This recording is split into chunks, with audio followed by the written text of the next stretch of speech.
آپ لوگ سب جب بھی بیٹھیں درود شریف پڑھ کے بیٹھا کریں ضرور۔ تو سورہ شورہ جو ہے یہ اصل میں یہ مکی سورہ ہے، اور آپ لوگ کو پتہ ہے کہ مکی سورہ کے اندر کیا نظام چلتا ہے۔ مکی صورتوں کے اندر آپ کو پتہ ہے کہ زیادہ تر اللہ تعالیٰ کی وحدانیت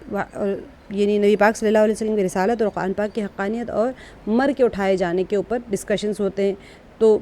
یہاں پر یہ سورہ شروع ہو رہا ہے مقطعات، حروف مقطعات کے ساتھ میں، ٹھیک ہے۔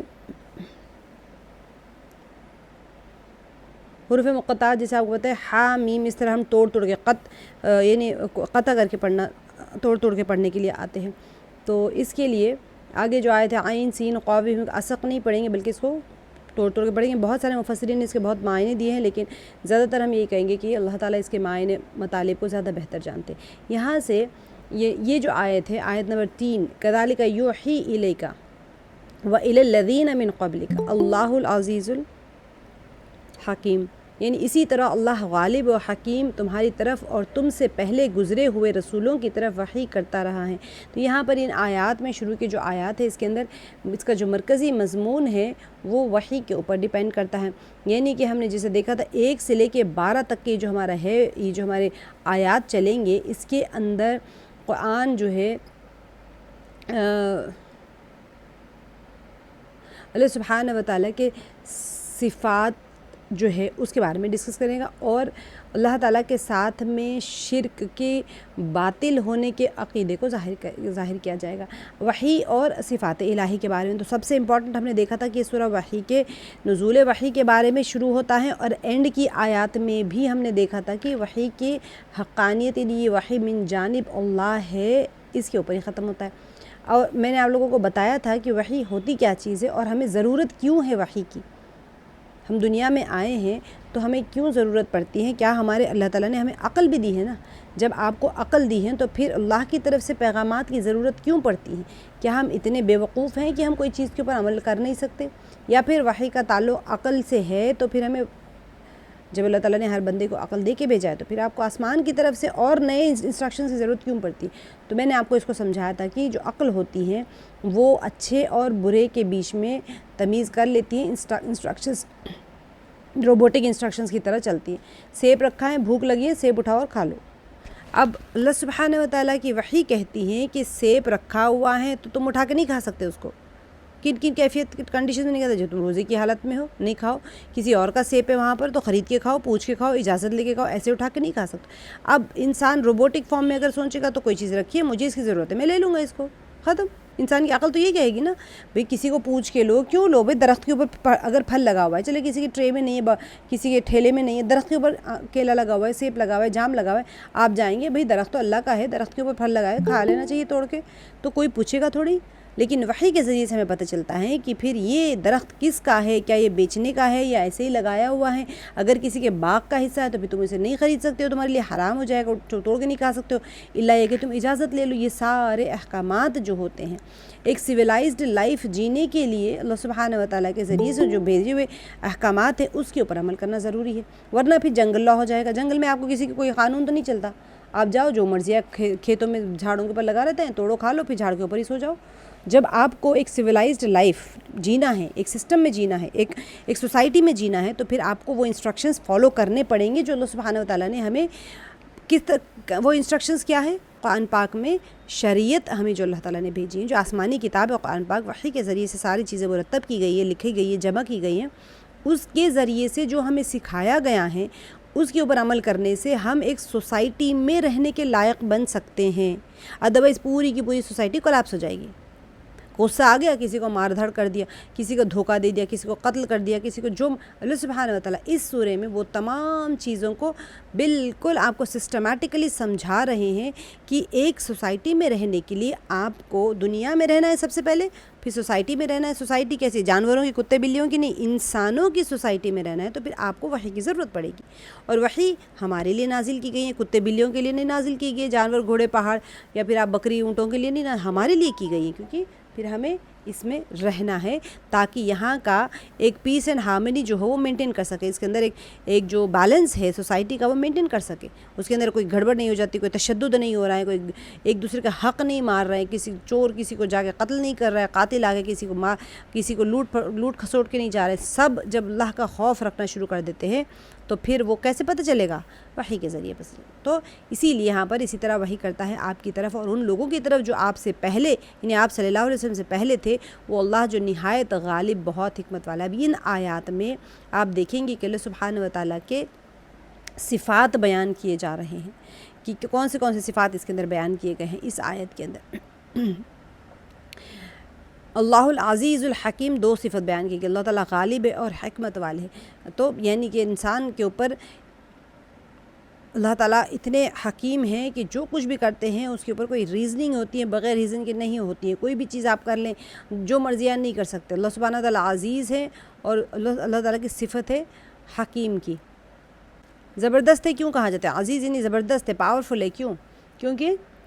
اللہ تعالیٰ نے ساری کائنات کی تخلیق فرمائی ہے اور ساری کائنات کو چلا رہے ہیں، جو گناہ گار ہوگا اس کو پکڑیں گے بھی، جو نیکوکار ہوگا اس کا اجر بھی عطا فرمائیں گے، اور صرف اللہ کر سکتے۔ اور حکیم اسی لیے ہے کیونکہ جو اس کو سزا دی جاتی ہے تو وہ اس کی سزا کیسے ہوگی؟ انسان کی جو اعمال ہوتے ہیں اس کے مطابق بہت سارے، تو اللہ تعالیٰ خود سورہ شورى میں بتاتے ہیں کہ ہم بہت سارے تمہارے معاف کر دیتے ہیں۔ اور اللہ تعالیٰ کی حکمت کا تقاضا کیا ہے کہ وحی ہر لحاظ سے حکمت پر مبنی اور انسان کی جتنی بھی ایولیوشنری نیسیسٹیز ہوتی ہیں، ارتقائی ضرورتیں جو ہوتی ہیں اس کے مطابق ہونی چاہیے وحی۔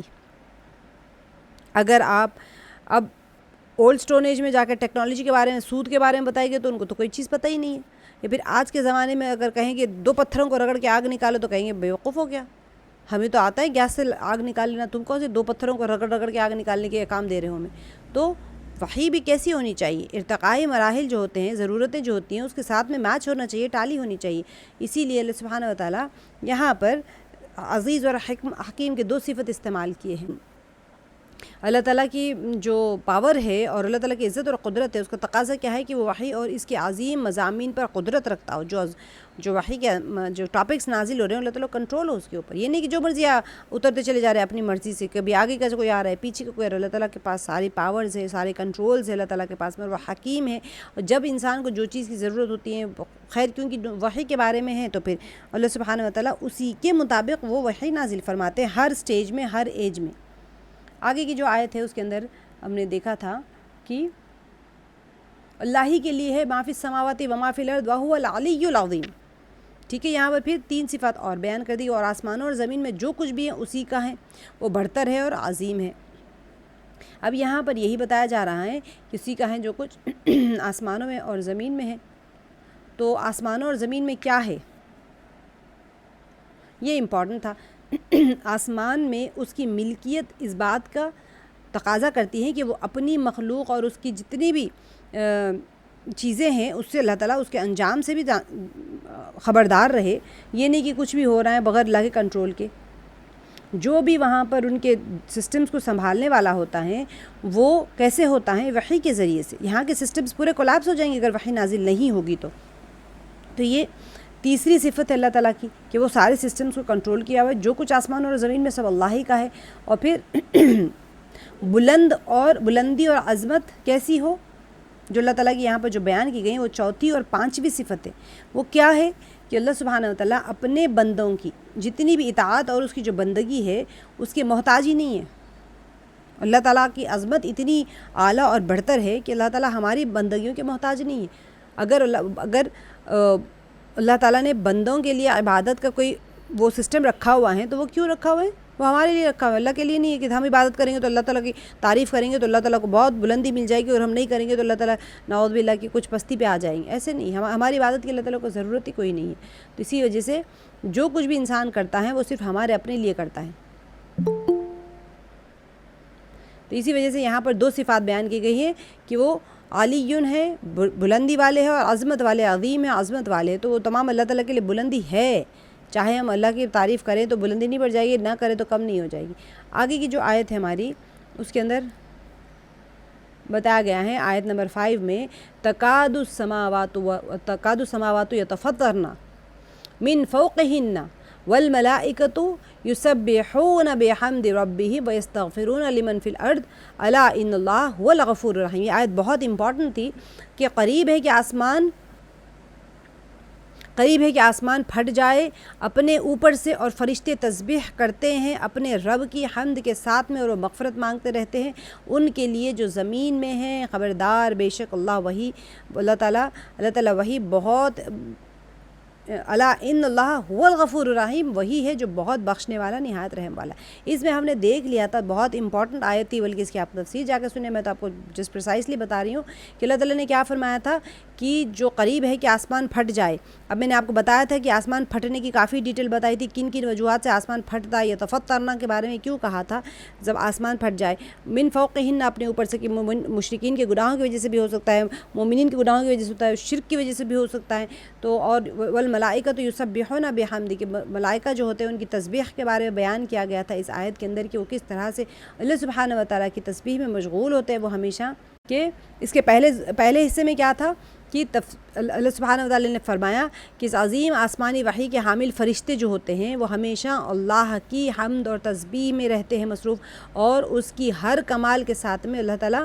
کی تعریف کرتے رہتے ہیں، کہ اللہ سبحانہ و تعالیٰ کی تعریف وہی کر سکتا ہے جو اللہ کی صفت جانتا ہو۔ ایسے آپ کیسے تعریف کریں گے؟ آپ کو تو کچھ پتہ ہی نہیں کہ اللہ کیسے، تو کیسے تعریف کریں گے؟ اللہ تعالیٰ ہر نقص سے منزہ اور مبرہ ہے، منزہ اور مبرہ، کوئی نقص ہے ہی نہیں اللہ تعالیٰ کے اندر، اور فرشتے جانتے ہیں وہ چیز۔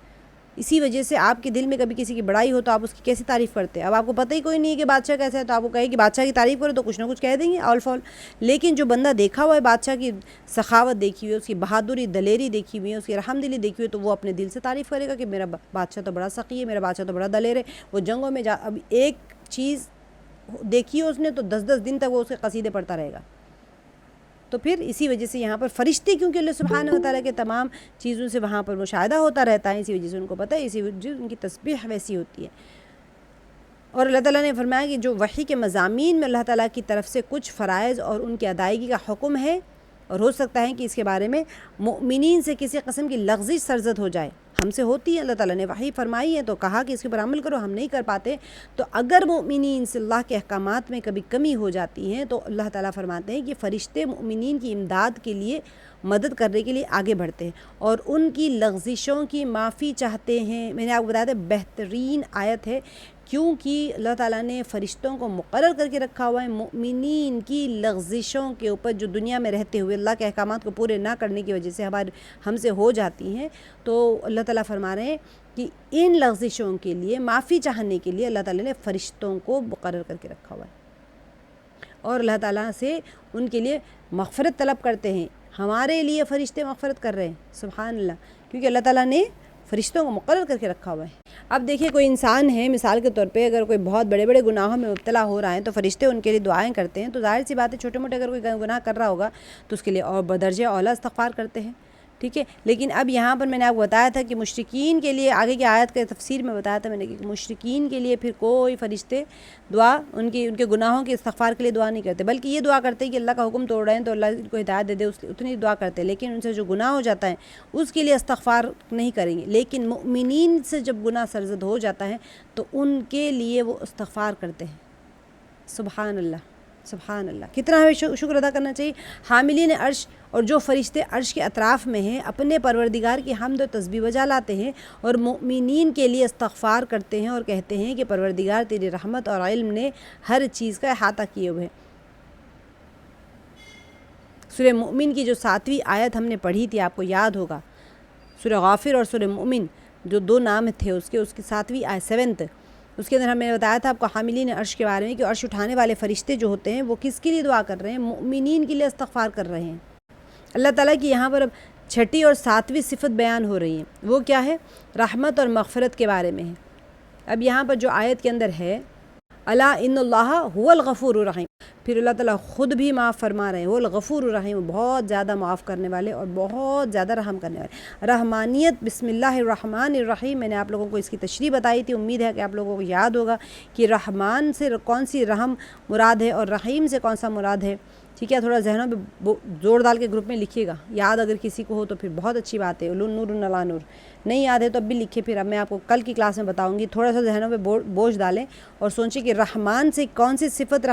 صفت رحمیت مراد ہے اور رحیم سے کون سی صفت رحمیت مراد ہے۔ دونوں رحم کے صیغے ہیں، لیکن رحمان اور رحیم کیوں آیا پھر وہاں پر؟ اللہ تعالیٰ نے کیسے فرمایا وحی کے بارے میں کہ جو اللہ سبحانہ تعالیٰ کے جو اسماء حسنی ہیں ان کے بارے میں ان کے متعلق مومنین کے بارے میں فرشتوں کی دعا کی قبولیت، بلکہ اس پر رحمت الہی کے اضافے کی طرف اشارہ ہے۔ سبحان اللہ، دعائیں مختلف آتی ہیں سب کے اندر، اللہ تعالیٰ فرشتے ہمارے لیے دعا کرتے ہیں اور ان کی دعائیں اللہ کی بارگاہ میں قبول ہو جاتی ہیں۔ تو وحی کی حقیقت کے بارے میں کیا آیا ہے؟ اسی صورت میں آخری میں آیت نمبر 51 اور 52 میں اس کی ہم نے پڑھ لیا ہے، اینڈ کی جو آیت 51 52 53 54 پہ ختم ہو جاتی ہے، تو وہاں پر ہم نے دیکھا تھا پوری وحی کے متعلق ساری ہم نے لاسٹ کلاس میں ہم نے ڈیٹیل کر لیا تھا۔ اچھا، میں نے آپ کو بتایا تھا خاص طور پہ کہ یہ فرشتے جو ہوتے ہیں وہ سب کے لیے استغفار کرتے ہیں، سب کے لیے کرتے ہیں؟ نہیں کرتے، صرف خاص خصوصی مؤمنین کے لیے کرتے ہیں، چاہے وہ تنگ دست ہو، چاہے غریب ہو، چاہے امیر ہو، چاہے کوئی بھی ہو، لیکن کفار کے لیے یا مشرکین کے لیے وہ لوگ مغفرت کی دعا تو نہیں کرتے، بے شک ہدایت کی کر لیں گے، ان کے شر سے پناہ کی کریں گے، لیکن مغفرت کی دعا صرف اور صرف مؤمنین کے لیے کرتے۔ سبحان اللہ، یہ بہت بڑی خوشخبری ہے، بہت بڑی خوشخبری ہے۔ جب انسان پریشان ہو جاتا ہے، تنگ ہو جاتا ہے، سمجھ نہیں آتا کہ میرا کون ہے دنیا میں، میرا کون ہے دنیا میں، جب اللہ سے سوال کرتا ہے تو آپ دیکھیے آپ کو پتہ ہی کوئی نہیں، اللہ سے سوال کرنے لگے کہ اللہ میرا کیا ہوگا، مجھے فلاں نے جادو کروا دیا، میں بستر پہ پڑ گئی ہے، میرا کیا ہوگا، انہوں نے یہ کروا دیا، میرا کاروبار ٹھپ ہو گیا، انہوں نے یہ کروا دیا، میری بیٹی کی شادی نہیں ہو رہی، انہوں نے فلاں کرا دیا، میرے بہو بیٹے کے اندر جھگڑے ہو رہے ہیں، اب میں کیا کروں، کون سے عامل کے پاس جاؤں، کہاں سے تعویذ لاؤں، کہاں سے انڈے لاؤں، کہاں سے نیمبو لاؤں، کیا ضرورت ہے؟ میں دیکھتی ہوں اپنے جو لکھا ہے میری، تو وہ چیزوں کی ضرورت نہیں ہے۔ اللہ سبحانہ وتعالیٰ فرما رہے ہیں کہ اسی صورت میں ہم نے پڑھ لیا ہے نا کہ انسان جب گناہ کرتا ہے مصیبتیں آتی ہیں اس کے اوپر، اور اس کے اپنے گناہوں کے ہاتھوں کا بھیجا ہوا عمل ہوتا ہے جو اس کے اوپر مصیبتیں آتی ہیں، اللہ تعالیٰ تو بہت سوں کو معاف کر دیتے۔ تو اتنے ہم اگر گناہ کریں کہ ہمارے گناہوں کا پٹارا اتنا بھر گیا ہے کہ حاملین عرش کی استغفار سے بھی وہ ختم نہیں ہو رہا، ہمارے اپنے استغفار سے بھی ختم نہیں ہو رہا، اللہ تعالیٰ معاف کرتے ہی جا رہے ہیں ویسے بھی، اس سے بھی نہیں ختم ہو رہا، تو پھر ہمیں اپنے گناہوں کی اصلاح کرنی چاہیے، اپنے اعمال کی اصلاح کرنی چاہیے اور دیکھنا چاہیے ہم سے کہاں غلطی ہو رہی ہیں، تاکہ ہم اس کو گرپ میں لے کر پریشانیوں کو کم کرنا چاہتے ہیں تو پھر اپنے محاسبہ کریں نفس کا کہ کیا میں ہمیشہ زبان سے کسی کو تکلیف دے رہی ہوں، منہ کھول رہی ہوں تو پھر کچھ نہ کچھ نکل رہا ہے، ہاتھ چلا رہی ہوں تو کسی کو تکلیف ہی ہو رہی، زبان چلا رہی ہوں تو تکلیف ہو رہی، مال خرچ کر رہی ہوں تو ریا اور تکبر، ایک غریب آدمی بیٹھا ہے آپ اس کا خوب مال خرچ کر رہے ہیں اور ایسی نہ بول کچھ نہیں رہے، ایسی نظر سے دیکھ رہے کہ تم تو حقیر فقیر، تم کیا دے سکتے ہو، دیکھو میں نے کتنا صدقہ کر دیا، اب وہ بیچاری جس کے پاس کچھ بھی نہیں ہے جیب میں، وہ گلٹ سے مری جائے اندر کہ اللہ میں نے انہوں نے اتنا دیا، ہم تو کچھ نہیں دے پائے۔ اب آپ کام والوں کو دیں گے، وہ جو دینے والا بندہ ہوتا ہے اسی کو جھک جھک کے سلام کرتے ہیں، جو نہیں دے رہا ان کو ایسے دیکھ کے جاتے ہیں جیسے کہ پتہ نہیں گھر لوٹ لیا ہو ان کا، تو یہ کیوں آپ نے ذلیل کر دیا؟ یہ بولنا ضروری نہیں ہوتا ہر جگہ، تو ہم اپنے اعمال کا جائزہ لیں، اس کی بھی پکڑ ہو جاتی ہے۔ آپ صدقہ کریں اس کا مطلب یہ نہیں کسی کو ذلیل کر دے، دینے والے کو بھی ذلیل نہیں کرنا ہے اور ساتھ جو نہیں دے سکتا اس کو بھی ذلیل نہیں کرنا ہے۔ ہر کوئی نہیں دے سکتا، صاحب استطاعت نہیں ہوتا، تو جو صاحب استطاعت نہیں ہے اس کو ایسے آپ ذلیل کر رہے ہیں کہ بھئی تم نے نہیں دیا، دیکھو میں نے دے دیا، اب 50 لوگ آئیں گے ان کو جھک جھک کے کریں گے، ان کو ایسے ہی کٹ مار کے چلے جائیں گے، تو کس ذلت کے ذریعے کون بنے؟ کیا آپ نے صدقہ دے کے نیکی کمائی ہے، کسی کو ذلیل کرنے کا گناہ بھی کما لیا ساتھ میں؟ تو یہ وہ چیزیں ہوتے ہیں جو کہ ہم کما رہے ہوتے ہیں، تو اس کی مصیبت کاٹنا ہوتا ہے۔ تو اللہ سبحانہ وتعالیٰ نے ان فرشتوں کو مقرر کر کے رکھا ہے، مومن ہیں تو حاملین عرش ہمارے لیے دعا استغفار کرتے ہیں، اور جو مومن نہیں ہیں ان کے لیے پھر کچھ بھی نہیں ہے۔ اس کو ہم نے کافی ڈیٹیل کیا ہوا ہے، لیکن پھر بھی کیونکہ ہم آج اس کو لپیٹ رہے ہیں سورہ کو، تو پھر میں سوچی کہ کیونکہ بہت بہت امپورٹنٹ ہے یہ، آپ لوگ اس کا دھیان رکھیں کہ یہ سورہ بہت امپورٹنٹ ہے، بہت اتنے بیسک رولز اس کے اندر بتائے جا رہے ہیں۔ میں نے ریویژن کے لیے خاص طور سے اس سورہ کو اٹھایا، ریویژن کے لیے صرف، ورنہ میں زیادہ تر تو اسے ترجمہ کر کے چلی جاتی ہوں ریویژن میں۔ اتنا امپورٹنٹ سورہ ہے یہ، کیونکہ اس کے اندر وہ بیسک ہماری تربیت اللہ تعالیٰ فرما رہے ہیں جو ہماری روزانہ کی زندگی کے لیے بہت ضروری ہے، جس کی کمی کی وجہ سے ہماری زندگی پوری خراب ہو گئی، ہماری زندگی کا پوری کہتے ہیں نا، جیسے آپ زلزلہ جب آتا ہے ارتھکویک جب آتا ہے تو کیا ہوتا ہے، پایا ہل جاتا ہے، جیسے پایا ہل گیا بلڈنگ کولیپس ہو جاتی ہے۔ کیا بلڈنگ کے اوپر 10ویں منزل کے اوپر زلزلہ آیا تھا؟ زلزلہ تو زمین میں آتا، وہ بھی فریکشن آف سیکنڈز کے لیے، ٹیکٹونک ویو جو لیئرز ہوتے ہیں وہ ذرا ایسے ایک جھٹکا کھائے تو یوں جو جھٹکا کھائے تو سارا فاؤنڈیشن ہل گیا، جیسے فاؤنڈیشن ہلا تو پوری بلڈنگ ڈھہ گئی نیچے۔ تو اس کا کیا مطلب ہوا کہ ہمارا جو نیو جو ہوتی ہے، ہمارا جو بیس ہوتا ہے، ہمارا جو فاؤنڈیشن ہوتا ہے، تو وہ اگر تھوڑا سا بھی ہل گیا تو ہمارے جو اعمال کی ایمان کی جو بلڈنگ ہے نا وہ ڈہ جائے گی. یقین ہمارا ہلا تو سمجھے ہمارے اعمال کی بلڈنگ، ہماری زندگی کی بلڈنگ ڈہ گئی، خلاص کچھ نہیں بچا ہاتھ میں، خالی ہاتھ جانا پڑے گا پھر دنیا سے. اسی وجہ سے اس اپنے بیس کو، اپنے فاؤنڈیشن کو، اپنی نیو کو بچانا اگر ہے تو پھر یہ سورہ کے اوپر بہت زیادہ کانسنٹریٹ کرنا ہے، ایک ایک ٹکڑے کے اوپر، کہ اللہ سبحانہ تعالیٰ میری تربیت فرما رہے ہیں اس میں اور میری مدد فرما رہے ہیں، مجھے تسلیاں دے رہے ہیں اس کے اندر. تو وہ تسلیوں کے اوپر جب پریشان ہو تو تسلیاں لے، جب متکبر ہو گئے تو پھر عبرت لیں، عبرت حاصل کریں.